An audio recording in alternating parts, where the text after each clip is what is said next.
Sa eksenang ito, sa tahimik na kwarto ng ospital, makikitang nakahiga si Carmen na malubhang na injured, natagpuang walang malay sa labas ng kanyang apartment kahapon. At habang si Yu ay tahimik lamang, si Ki sa tabi niya, puno ng pagkabigo. Idiniin kay Yu na maaaring pinuntirya si Carmen ng mga umaatake sa kanya dahil sa lumalaking pagiging malapit nila sa isa't isa. Pinagsisisihan ni Ki na hindi niya nabigyan ng bantay si Carmen at kinilala niya ang kanyang pagpapabaya. Mahigpit niyang pinapayuhan si Yu na huwag hayaang magapi ng emosyon, binibigyang diin na layunin ng kanilang mga kalaban na mawalan sila ng komposur at determinasyon sa nangyaring ito. Kinausap ni Ki si Yu, sinisigurado sa kanya na ipaubaya na lang ang ibang bagay sa kanila at mag-focus lamang siya sa kanyang pagsasanay. Hinikayat niya si Yu na hindi pa huli ang lahat para maghiganti sa pamamagitan ng tagumpay sa ring. Binanggit ni Ki na malapit nang magsimula ang isang press conference at hinikayat niya si Yu na umalis na sila sa ospital. Pagkatapos, lumipat ang eksena sa press conference kung saan ngumiti si Marco habang binabati niya si Ki. Ito ang unang pagkikita nila ng personal at ipinahayag ni Marco na isang karangalan para sa kanya na makilala si Ginoong Ki. Ngumiti din si Ki at biro niyang sinabi na malayo na ang narating ni Marco na tinawag niyang payaso para makaharap siya ng personal. Tumawa naman si Marco at tinanggap ang biro bilang papuri. Samantala seryosong inakusahan naman ni Ki si Marco ng pagiging bastos sa kanilang manager na si Carmen. Si Marco, na nakangiti pa rin, ay kalmadong tumugon na dapat inaasahan na ni Ki dapat ang ganitong ugali at binaliwala ang kanyang ginawa bilang isang simpleng biro lamang. Si Ki, na bahagyang nakangiti, ay nagbabala kay Marco na maghanda sa mga darating na bunga ng kanyang mga aksyon. Habang bahagyang humuhupa ang tensyon, nagsimula ang isang reporter para ituloy ang interview. Binigyang diin niya na sina Coach Marco at Coach Ki ay ang pinakasikat at pinag-uusapang mga trainer sa mundo ng boxing sa kasalukuyan. Hiniling niya sa kanila na ibahagi ang kanilang mga impresyon sa isa't isa, na sinimulan kay Coach Marco. Ngumiti si Marco at inamin niya na mas maikli pa lang ang kanyang karera kumpara kay Mr. Ki, at binanggit niya na mahirap husgahan ang isang malaking tao tulad niya sa larangang ito. Ipinahayag ni Marco ang malalim na respeto sa matinding pagnanais ni Ki na manalo, bagamat sinabi niyang halos nakakatakot ito. Binanggit niya na maraming boksingero ang umalis kay Ki, na nagpapahiwatig na ito ay bunga ng labis na ambisyon ni Ki. Nagpakita si Marco ng empatiya kay Aaron Tide, na dating boksingero nito, at inihalin tulad ang karanasan nito sa pagiging laruan ng coach, na nagpapahiwatig na natural lang na gustuhin ng sinuman na tumakas sa ganitong sitwasyon. Pagkatapos, nakangiti, habang tumitingin kay Yu, idinagdag ni Marco na baka sa pagkakataon na ito ay maiba naman, dahil ang boksingero nito ngayon na tinutukoy bilang laruan, ay may parehong matinding psikolohiya na problema gaya ng coach. At nang lumipat ang reporter kay Coach Ki para sa kanyang opinyon, biglang nagbago ang kapaligiran. Ngumiti si Ki habang nang-iinis at nagbitaw ng mapanlait na komento tungkol sa ina ni Marco, binastos at kinutya niya ito na ikinagulat ng lahat. Ang komentong ito ay nag-udyok agad kay Marco na subukang salakayin si Ki, ngunit agad siyang pinigilan ni Fabrizio. Sa kabila ng tensyonadong sitwasyon, nanatiling nakangisi si Ki, hinahamon si Marco na ituloy ang pagsalakay, at ipinagmamalaki na kahit matanda na siya, kaya pa rin niyang talunin si Marco sa laban. Samantala sinubukan naman ni Fabrizio na pahupain ang lumalalang tensyon, pinapayuhan si Marco na manatiling kalmado, huwag lumihis sa kanyang karakter. Imungkahi niya na dapat nilang ayusin ang kanilang mga hindi pagkakaunawaan sa ring, na nangakong tatalunin nila pareho si Ki at Yu. Agad na pumagitna nang himasok ang referee para subukang ibalik ang katahimikan. Inanunsyo niya na tatapusin ang conference sa pamamagitan ng mga huling salita mula kay Fabrizio at Yu.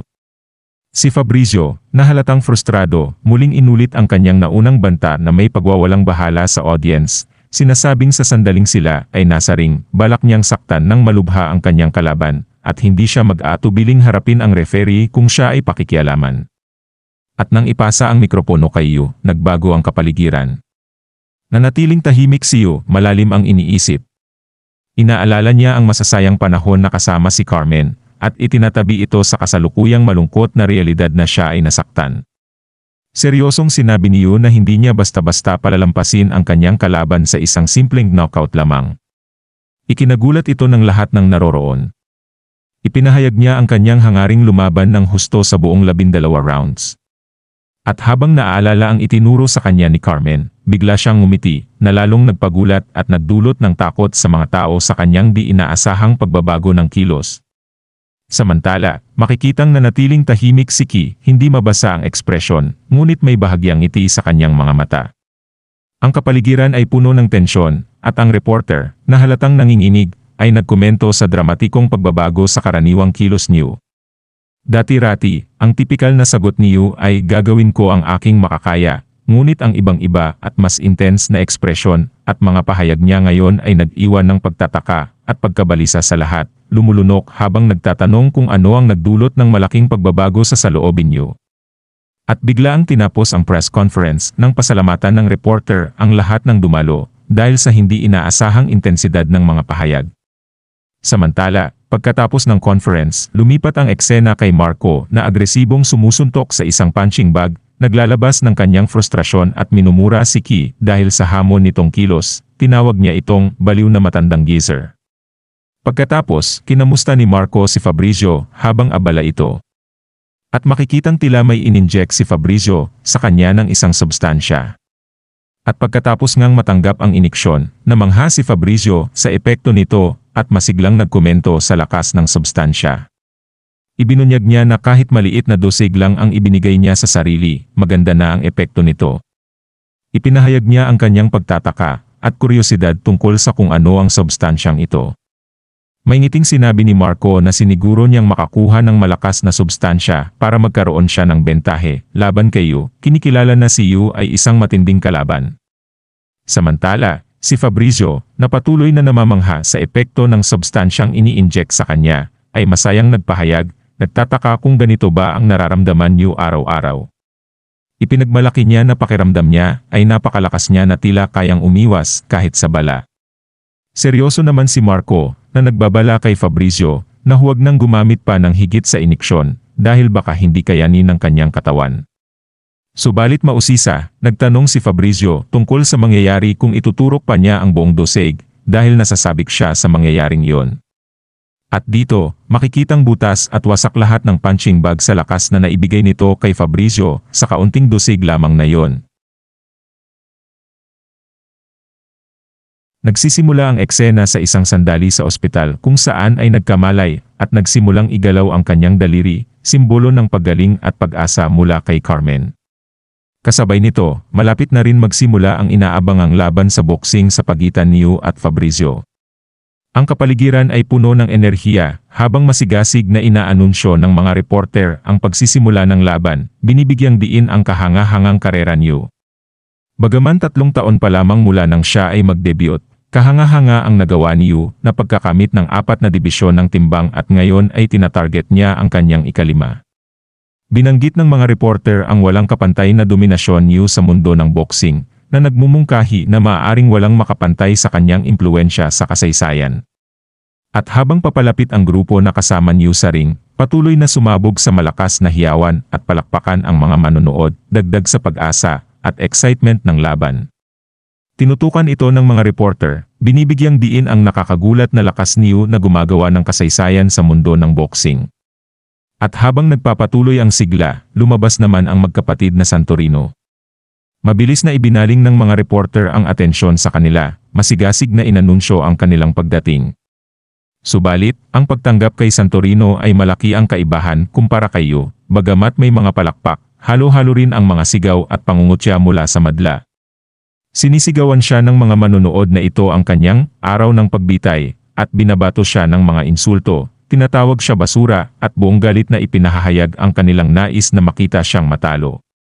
Ngunit, sa kabila ng pangungutya, naglakad si Santorino patungo sa ring na nakangiti ng may kumpiyansa, tila hindi apektado ng halo-halong reaksyon ng madla. At kasabay nito, makikitang nagmumudmud din ng mga bugkos ng pera ang kanilang mga bodyguard sa mga manonood, na lalo pang nagpapakita ng kanilang magarbo at mapansing pamumuhay na nagdadagdag sa espektakulo. At sa kabila ng pagdiriwang kay Yu, binanggit ng mga reporter na si Santorino pa rin ang pinakamataas na binabayarang manggugulo sa mundo ng boxing, isang katayuang pinatutunayan ng kanyang magarbong pagpasok. At nang makaakyat na si Fabrizio Santorino sa ring, gumawa siya ng mapanghamong kilos sa pamamagitan ng pagtaas ng dalawang gitnang daliri sa madla, na lalo pang nagpalakas sa nag-uumapaw ng kapaligiran. Dagdag pa rito, nabanggit na dati nang nahuling gumamit si Fabrizio ng iligal na pamamaraan, partikular na ang paglagay ng plaster sa kanyang mga benda sa kanyang unang pagdepensa sa titulo, na nagpapakita ng kanyang reputasyon sa paglabag sa mga patakaran. Isiniwalat din ng announcer ang isang kinasasangkutan ni Fabrizio Santorino. Inihayag na dati ng sinuhulan ni Fabrizio ang isang inspektor para payagan siyang magpatuloy sa paggamit ng ilegal na mga benda na nilalagyan din ng plaster sa mga laban. Bilang resulta ng kanyang maling gawi, ipinatupad ang isang bagong tuntunin. Kailangan na ngayong ibalot ni Fabrizio ang kanyang mga kamay ng referee sa harap ng buong madla, tinitiyak ang transparency at pagsunod sa mga regulasyon. At habang isinisiwalat ito, nagmuni-muni naman ang isang reporter na isa sa mga madla, sinasabing tulad ng inaasahan, isa lang ito sa natural na palabas ng mga Santorino. Samantala, patuloy ang pag-uusap ng mga announcer tungkol sa laban, na may isang announcer na nagtatanong kay Bob, isang retiradong kampiyon sa middleweight, kung ano ang iniisip niya tungkol sa laban at sa paghahari ni Fabrizio sa dibisyon mula nang magretiro si Bob. Si Bob, binanggit na ang kritikal na kadahilanan sa laban ay kung makakapasok ba si Yu sa ring ng ligtas. Ipinahayag rin niya na kung magawa nga Yu iyon, malamang nawala ng pagkakataon si Fabrizio sa laban sa kanya, subalit binibigyang diin ang nakakatakot at nagmumungkahing ang kanyang pangangatawan ay tila napakalakas ngayon. At ang madla ay nag-react rin dito na may halo-halong emosyon, ang ilan ay nagbibiro na nagtatanong kung gaano karaming droga ang ginamit ni Fabrizio at sarcastically na iminungkahing ikulong ang inspektor dahil pinayagan ang ganitong klase ng kalahok na makilahok. Samantala, sa gitna ng magulong kapaligiran, napansin din ni Ki, habang pinagmamasdan din ito, na tila nakakuha si Fabrizio ng isang malakas na bentahe bagaman hindi niya tiyak ang pinagmulan nito.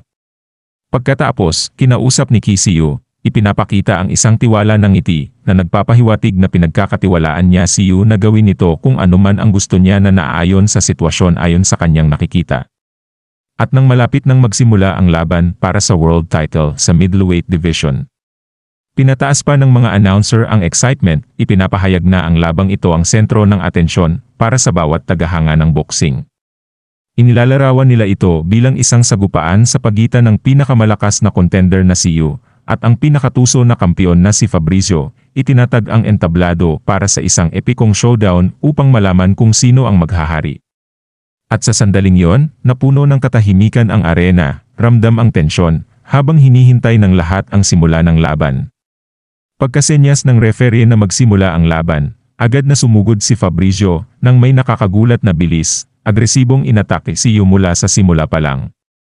Nagulat ang mga announcer sa mabilis at matinding diskarte ni Fabrizio, tinuturing ito bilang isang hindi inaasahang pagliko ng mga pangyayari. At ang mabilis na pagsugod ng atake ay nagtulak kay Yu na mapaatras, na nagpapahiwatig na hindi nagpipigil si Fabrizio at determinado siyang ipakita ang kanyang dominasyon sa maagang bahagi ng laban. Samantala iniisip naman ni Marco, habang nasa corner nila, at kinkilala niya ang kakayahan ng kalaban na tila isang halimaw, ngunit matibay siyang naniniwala na anuman ang lakas ng kalaban, palaging may paraan upang malampasan ito. Gayunpaman, napagtanto ni Marco na para talunin ang gayong kaaway, kailangan din nilang maging halimaw, anuman ang mangyari.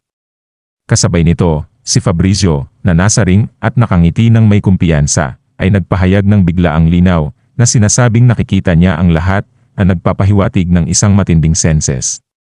Samantala ipinagpatuloy ni Marco ang kanyang taktikal na paliwanag, na binabanggit na bagamat maaaring labis ang pisikal na kakayahan ng kalaban, tao pa rin ang kanyang pag-iisip.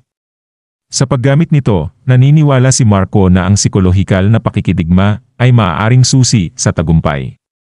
Nakangiti siya, iniisip ang potensyal ng paggamit ng mga mental na taktika upang maistorbo at matalo ang isang kalaban na, sa kabila ng kanyang pisikal na husay, ay mayroon ding parehong kahinaan ng tao tulad ng iba.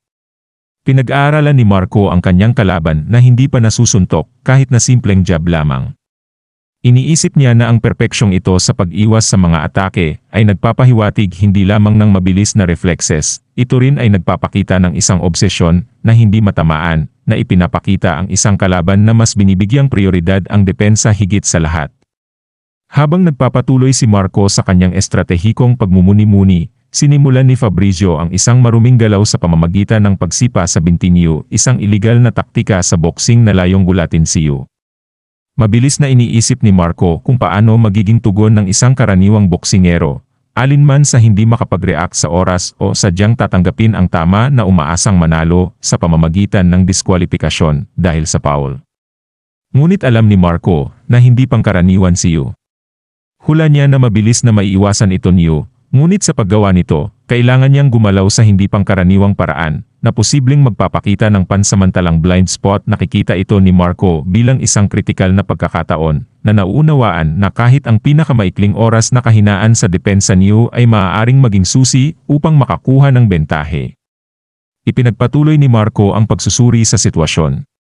Naalala niya ang isang partikular na blind spot na ipinakita ni Yu noong una niyang professional na laban, na maaring magamit sana bilang kahinaan. Subalit, alam ni Marco na kung susubukan nilang gamitin muli ang parehong galaw ngayon, normal na matatalo si Fabrizio, maliban na lang dahil sa matinding hakbang na kanilang ginawa. Si Fabrizio ay labis na ginamitan ng droga, na nagpapataas ng kanyang lakas sa pagsuntok upang potensyal na makalamang. At habang nagpapatuloy ang laban, sinubukan ni Fabrizio na samantalahin ang naalalang kahinaan na ito sa pamamagitan ng pagbitaw ng isang malakas na suntok, ngunit madali itong inilagan ni Yu, na ikinagulat ni Fabrizio. Nagtataka si Fabrizio kung paano nahulaan ni Yu ang kanyang galaw, at nagtatanong kung nabasa ba ni Yu ang kanyang anino. Sa kabila ng pagkabigo, nananatiling kumpiyansa si Fabrizio, inaangkin na kaya pa rin niyang mahulaan ang mga galaw ni Yu, at handa na itong gumanti. Subalit, nang mapansin ni Fabrizio ang mga mata ni Yu, na may matinding lakas na parang halimaw, sandali siyang na-distract, at pinahintulutan nito si Yu na makapagbigay ng isang malakas na suntok na nagpaikot kay Fabrizio sa ere, bago ito bumagsak. At sa sandaling iyon, ito ay nagdulot ng pagkagulat sa madla, at ang laban na ito ay nakakabigla lalo na nang mapabagsak si Fabrizio ng kamanghamanghang si Yu. Ang mga announcer, na umaalingaungaw sa pagkagulat at sigla ng mga manonood, ay malakas na ipinahayag ang pagbagsak ni Fabrizio, binibigyang diin ang kahanga-hangang kalikasan ng galaw ni Yu. Ang madla ay sumabog sa pagtataka at pagkalito, nagtatanong kung saan nagmula ang galaw na tila nagpalipad kay Fabrizio. Inihahambing ito sa mga teknik na ginamit ng isang sikat na boksingero na si Iron, at nagtataka kung paano ito naisagawa ni Yu sa gitna ng kaguluhan at ingay ng madla na nag-iisip kung malubhabang nasaktan si Fabrizio at namamangha sa matinding pisikal na pagbabago ni Yu. At habang pinapanood ang mga pangyayari, nakangiti si Ki, nakatuon ang tingin kay Yu, at makikita ang isang eksena. Bago ang matinding laban sa boxing, ipinakita si Ki na nakikipagkasunduan sa isang lihim na paraan, na nagpapahiwatig ng haba ng kanyang pagpupunyagi para masiguro ang tagumpay ni Yu. Nakipag-usap si Ki sa isang hindi kilalang tao, kinukumpirma ang paghahatid ng isang substansyang umano'y ginawa para sa militar, binibigyang diin ang pangangailangan para sa diskresyon dahil ang pagkalat nito ay maaaring magdulot ng malubhang problema. Ang palitan ng pera ay nagkumpirma ng kasunduan, tiniyak ni Ki na maingat niyang hahawakan ang makapangyarihang substansya. Pagkatapos ng lihim na kasunduang ito, lumipat ang eksena kay Ki habang iniiniksyonan niya si Yu ng substansya. Ipinapakita ang isang mapanlinlang na ngiti at bumubulong ng isang parirala na nagpapahiwatig ng mapaghiganting likas ng kanilang plano. Isang ngipin laban sa isang ngipin. Kasamaan laban sa kasamaan. Ito ay nagpapahiwatig na ang substansya ay bahagi ng mas malaking estratehiya ng pagganti o pagpapantay ng larangan ng laban sa pamamagitan ng kaduda-dudang paraan. Samantala, ipinakita naman si Carmen sa ospital, lumalaki ang kanyang pag-aalala para kay Yu habang kapansin-pansin ang pagbabago sa katawan at mukha ni Yu bunga ng hindi kilalang substansya. At dito na po natatapos ang yugtong ito. Maraming salamat po, mag-like at subscribe para sa susunod na kabanata. Hanggang sa muli.